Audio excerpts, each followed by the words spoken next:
Hi, and we've got Jonathan Can here talking to us about experiences of building a remote working team. Jonathan is the Director of CRM here at Namecheap. I'm Emily Jacob, and I actually work in Jonathan's team as well as being responsible for bringing you the Expert Summit. But I'm really interested to hear from Jonathan about how he has built a remote working team, because it is a great remote working team. And in my solopreneur business, I'm actually starting to build out and have people working with me. And I really want to understand how best to do that. So Jonathan, first of all, would you like to introduce yourself and your background a little bit more? Okay, thank you, Emily. And good morning, good afternoon, everybody. Yes, so I've been working for Namecheap probably about 5.5, nearly 6 years now. I was brought in to build a CRM team from scratch, which was exciting. It's very exciting. For those who don't know, Namecheap is very different to many companies out there because predominantly we are remote workers as a whole.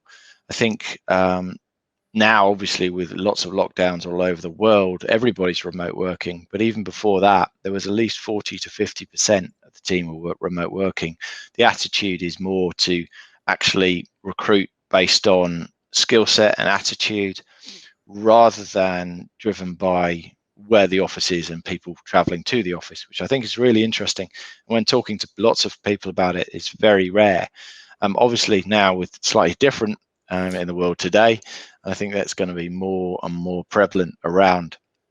I've worked for big companies and very small agencies, but often with a lot of remote working and flexibility within that.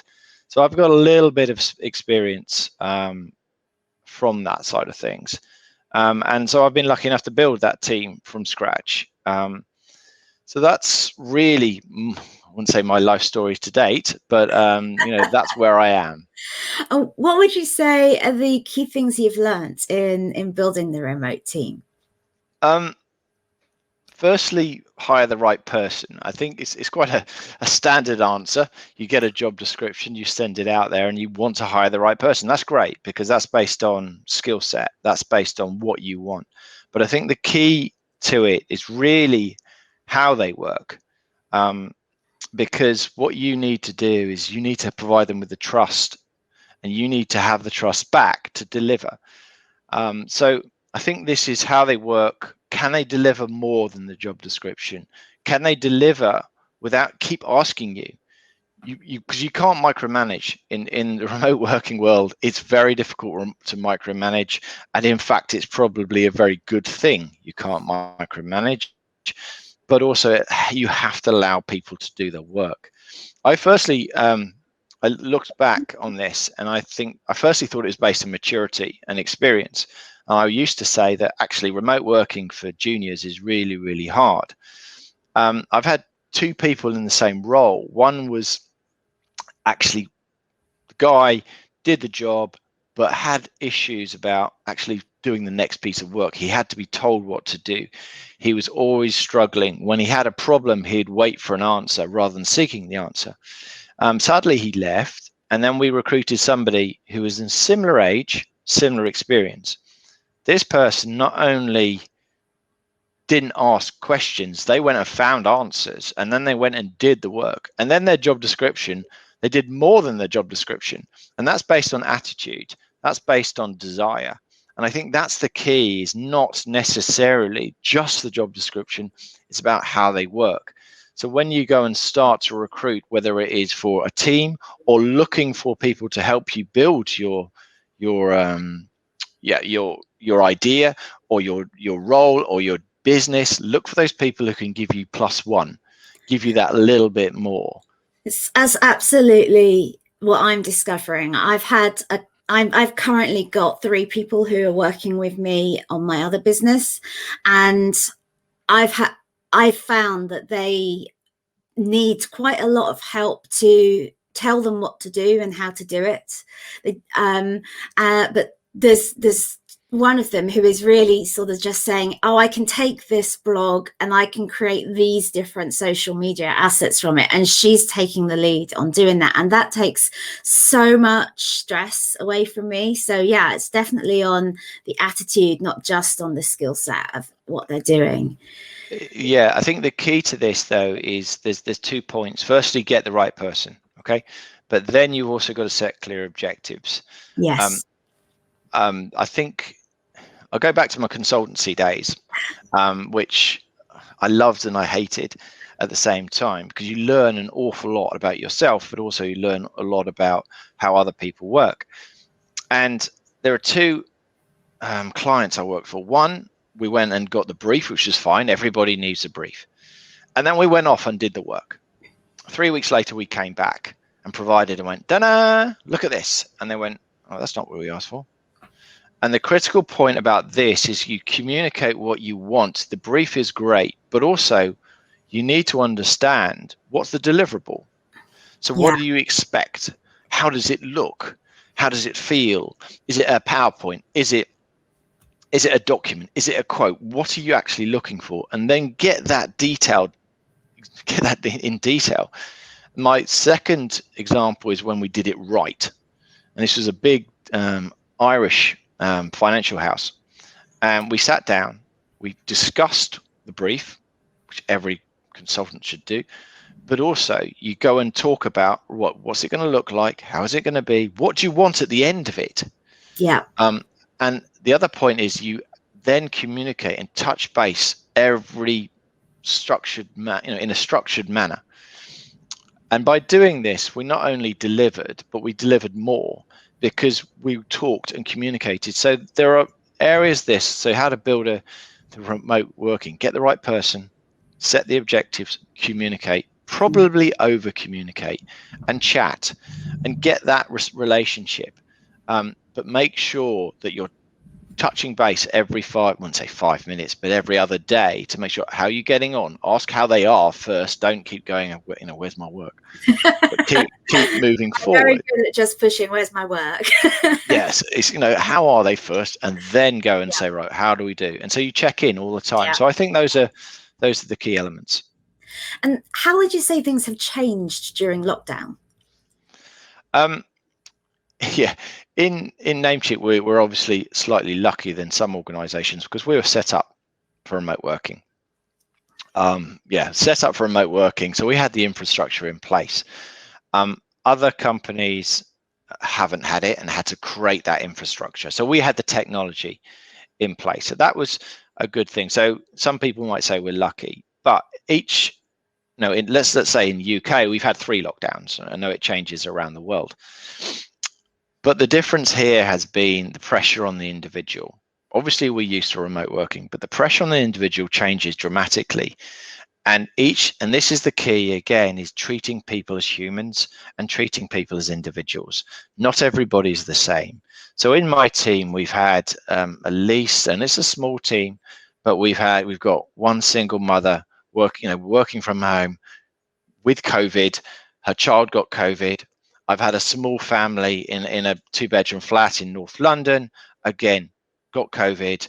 Everybody in the same house, couldn't get out. The pressures was unbelievable on these people. And yes, they could work from home, but that didn't really matter because in this environment, you have to understand that these people have different pressures on.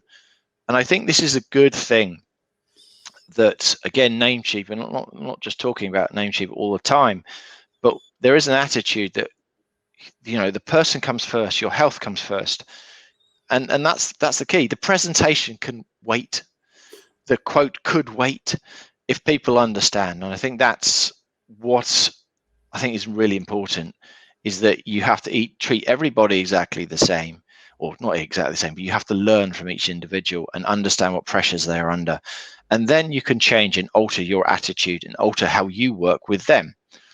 The other point about how things are when everybody's doing Zoom calls, everybody's on conference calls, is accept there are going to be interruptions. I'm surprised actually I haven't had an interruption yet in the last 10 minutes, because normally it happens. You set up a call, the doorbell rings, the delivery happens. You know, your supermarket delivery happens exactly the time that you're meant to on a very important call, or your children interrupt. I think, again, the best environment, and I've seen it done, and we do it here, is if your child comes interrupt, get them on your knee, get them to talk to people, not only because it provides a level of humanity into a technical world that we live in, but it actually reduces the stress level that you're under, because people get interrupted. And I think that's just accept it and move on. The worry about, oh my God, my child's going to come in, I'll push them away. You know, we've all seen the BBC YouTube video of the the reporter trying to manage their 3-year-old running around at the same time. Doesn't work. So just accept it and embrace it. Yeah. That takes a lot of the stress away of fearing that somebody's going to come and interrupt, if you know that it's going to be okay if they do. Yes, totally. And I've seen one of individual walked away from their presentation in the middle of a collab call or a big conference call to pick up a delivery, and it was like everyone went, "Oh," and it was just accepted. That was me. It might have been. So, what do you think are the key elements to successful remote working? I think the first point is a bit of structure. I'm lucky enough to be very structured. I think my wife would probably complain about that, but I structure and get your day sorted out. Make sure you start at a certain day and you finish. I think the critical element is you finish at a certain time. Again, for those who are building their own company, sometimes they want to work all day, every day, but that's not necessarily good for your soul. That's not good for your mental health, in my opinion. So actually understand when you're going to stop. Take regular breaks. I think there's a really interesting example. I was speaking to some of the guys at Vodafone in the UK, and they found the whole team, I think at the beginning of the year, the whole team went remote working, and suddenly their productivity went through the roof for about 3 weeks, because everyone wanted to prove that I can work from home and I'm really, really efficient. Fantastic. 3 weeks later, that went down. The productivity fell off the cliff because they burnt out. And then it came back to normality. So you have to take regular breaks. So I try to take a regular break every 40 minutes. It's not always happens, but it's like, can I take a break? I took a break before this because I wanted to be fresh in my mind. You cannot work constantly. I think the concentration level is 40 minutes max, and then your concentration. That's like the Pomodoro technique thinking, isn't it? I think that's 35 minutes and take a break. Is it 35 minutes? Yeah. Yeah, you know those phrases better than me. You can't focus as a human being for that long. Okay. Another element is to actually make sure you get outside. Specifically in lockdown, sometimes the walls get closer and closer because you're working every day. You live every day in certain times, in a 1-bedroom flat. So get outside. We have a lot of technology allow us to make phone calls outside. And I've seen a variety of clips of people walking miles while taking calls. And I think that's really, really important. You don't necessarily have to have a face-to-face video conference call, but also speak, walk outside, take breaks outside, breathe the fresh air. I think that's really important. Another area that I lucky enough is to create a structure or place where you can work, that you can come back in. So there's a difference between when you sit down in one chair and then when you walk outside. Is because this is work and this is home life. And I think this is one of the big points that people have struggled with, is they found that your work life is starting to drift into your home life. And I think that is driven predominantly because people aren't commuting. So that natural break between when you get on a train, when you get in a car, when you cycle or walk, is actually lost. And so people get up, get on their technology straight away, answer questions over breakfast, into work, answer questions at night, answer questions when they're at home. So another element, and some people will feel incredibly frightened. I know my team don't like it when I say turn your technology off. Actually turn it off. It'll frighten people, but actually it will give you a tiny bit of leeway. I think no one wins a medal for 24/7 working. You can't do that. It's the curse of the solopreneur as well. I know that I get pulled into it because you want to work on your business. You really want it to happen, but it's so important to have to make the boundaries of time and place, so that you work in a certain place in your home and you relax in another part of your home. I am terrible with bringing the phone part of work with me into the breaks, and you've told me off several times for being around when I'm not supposed to be around. But it's something that you really have. I think you really do have to learn, especially as a solopreneur, and for everyone who's now working at home, is to have the clear boundaries of when you're working and when you're not working, and also where you're working and where you're relaxing in your home. I think you're exactly right. Your performance will increase as well, because you will have that space, because you will know that. I mean, again, I'm lucky enough to have that structured thinking that I take my kids to school. So that is great, because it gets me out of the house. It gives me that natural break. As soon as I get back, have an espresso and then work. So I've had that natural break, and you can build that into your work life. Is you could go for a run, watch breakfast TV if you wanted to, all of that side of things. Read the papers, why not? You could be on technology, but again, you're having that natural break between what you do. I think also as a team leader, you've also got to understand is your behavior drives the behavior of your team. And again, another example is that I think one of my senior managers used to ask questions on a Sunday night. I think it was the marketing manager, asked questions on a Sunday night. And what happened then is the manager would ask questions, then her direct reports would answer the questions on a Sunday night.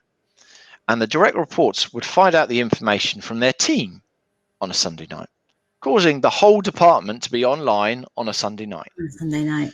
And it started to creep in. So you actually had one day when you weren't online because your head of department was asking questions on a Sunday. Now, being a solopreneur or an entrepreneur, sometimes you feel you have to be. If you're managing a team, I would question what you're doing, because you say, actually, your behavior is driving the behavior of everybody else, and it drives the culture. There will be an expectation. I've got to check my phone. Yeah. I'm trying to stop checking my phone, even when on holiday. Everybody does it. But it's one of those things. Can you put your phone down? Yeah. Can you not answer that message? Because actually you should have the trust in your team, specifically when you have a team, to be able to answer that for you when you're away. From a solopreneur side of things, slightly more difficult. But again, is that keep technology off when you can, because there is the expectation. It's there to build. It's there to attract you. I've certainly been very impressed. I've just started working with someone, and they sent me their terms of business, and in it they were very specific of their hours of business, and when they would be available for me to contact them. They're working for me, but freelancing. But they're very specific. I was very impressed. It felt like I was very clear on what their boundaries were, which meant that I could be much clearer on my boundaries too. I think that's a really good point. That's a great example of, again, not only setting the boundaries for who you work for, but also how on your day. And you can do that as long as the expectation is managed both ways. I think because my team is global, so I've got people from Ukraine, I've got people from Canada, America, UK, Romania, a variety of, I think there's one in Dubai, a variety of other places. Yeah. I think the critical element is to understand those timeframes and where people are crossing over, but allowing them to have the flexibility to work how they can and best they can. Again, it goes back to trust. And I think that's really important. I keep going about it, but you're employing somebody to do the job. You should trust them, because if you don't trust them, why are you employing them? Absolutely. So I think that is an element, but also allow them to work how they can, and how they best perform.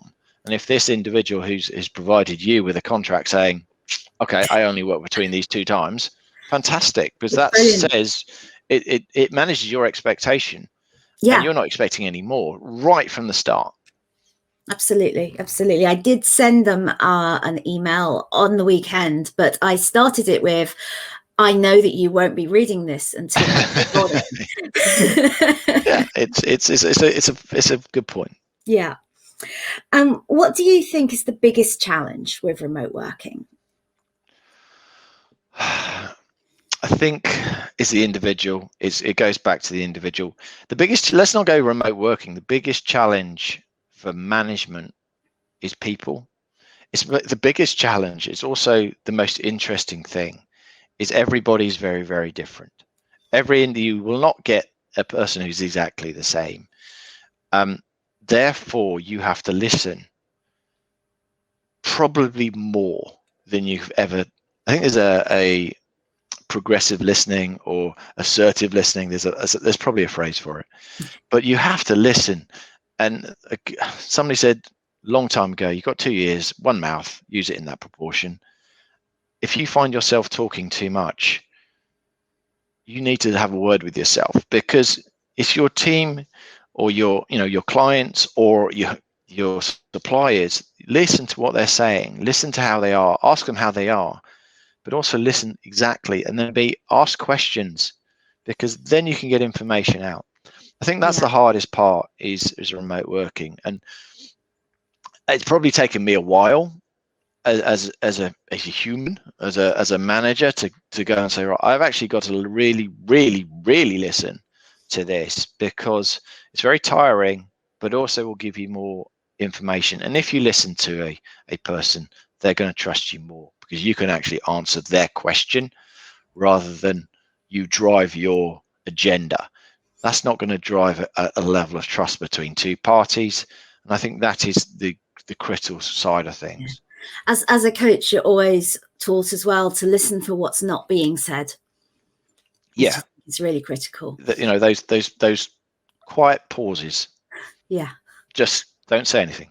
Let them speak, because let them speak, because I know I'm talking a lot now, but that's the purpose of this. I know, but it's a strange one, because often you have managers who like the sound of their own voice, who like to talk about people to people, not actually have a conversation. And that's where remote working, you have to have a conversation. Yeah, absolutely. And is there anything else you'd like to say around the specific leadership style that needs to be adopted for remote working? I don't think there's one way of doing it. I think leadership style, again, between an office, between a football pitch, on a office, remote working, doesn't really matter. You can read as many books as you actually like about leadership, and they'll all be subtly different. It's based on who you are and as an individual and what you've learned. And I think the biggest phrase which I hang on to is, every individual has learned from somebody, but also, the managers that you didn't like. I've had managers to throw chairs in offices before. I've had managers to tell me they didn't like me. I've had managers who said they're not happy and therefore they don't let people speak. Well, don't be them. Yeah. Because I think that's really, really important. It's like, you've learned from other people. Use the bits that are the people you love, the people who you love to work for. Those are the ones you want to work for. Those are the ones you want to emulate, rather than the ones who created the fear. Now, there are different styles of management. The style that works for me is, again, listening, conversation, understanding. If you can do that, then you create empathy. You create that understanding how that person works, how they need to, where you need to praise them, where you need to create the feedback, where you need to devise, okay, we need to stretch you a bit here, we need to push you a bit here, or the ones you just say, go for it, actually learn. And I think that's the other bit. You've got to learn, they've got to learn.